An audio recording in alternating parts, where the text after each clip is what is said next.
প্রিয় দর্শক, আসসালামু আলাইকুম। শুরু করতেছি মহান আল্লাহ পাক পরওয়ারদিগারের নামে করলাম শুরু। যারা এই বিষয় জানেন না তারা হইলেন আমার গুরু, আর যারা জানেন তারা হইলেন আমার উস্তাদ। গায়ে নাই কাদা দিছিলাম একটা দাদা, বাঙ্গাই দিতেছি দাদারা। 10টা খিড়কি 9টা দরজা। একটা বাচ্চা যখন মার পেটে আসে 10টা দরজা থাকে। 10টা দরজা যে কি আমি দিছিলাম দাদা হিসাবে, দাদাটা বাঙ্গাই দিতেছি।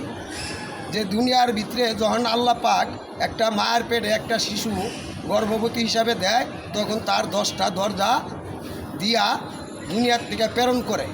যখন দুনিয়ার থেকে 10টা দরজা দিয়ে প্রেরণ করে, তখন একটা দরজা হইল এই নাভি। এই নাভিটার লগে একটা নার থাকে, যে নারটা মার পেটে ওই বাচ্চার নারের লগে কালের থাকে।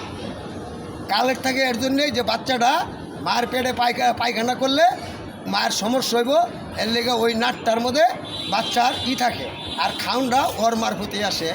এই গেল একটা দরজা। 2টা কান 2টা চোখ, 2টা কান 2টা চোখ, আর নাকের 2টা ফাঁক, মুখের একটা ফাঁক। এই মুখমণ্ডলের 7টা দরজা আছে। আল্লাহ পাক এই 7টা দরজারে মজবুত রাখার লেগে আবার মাথাটা সুন্দর কইরা বানাই দিছে, যে 7টা দরজারে সাবুর দেয়।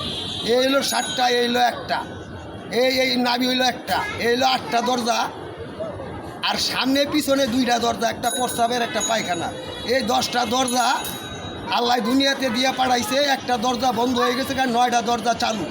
যারা বুঝেন তারা আমার উস্তাদ, যারাও বর্তমানে কিংবা ভবিষ্যৎ বুঝেন না তারা হইলেন আমার গুরু।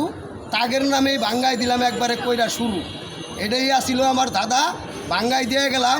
ভাই যদি ভুল হয়, আমার কথায় যদি কোনো জায়গায় কষ্ট পান, কাকা হিসাবে ভাই হিসাবে মাফ করে দিবেন।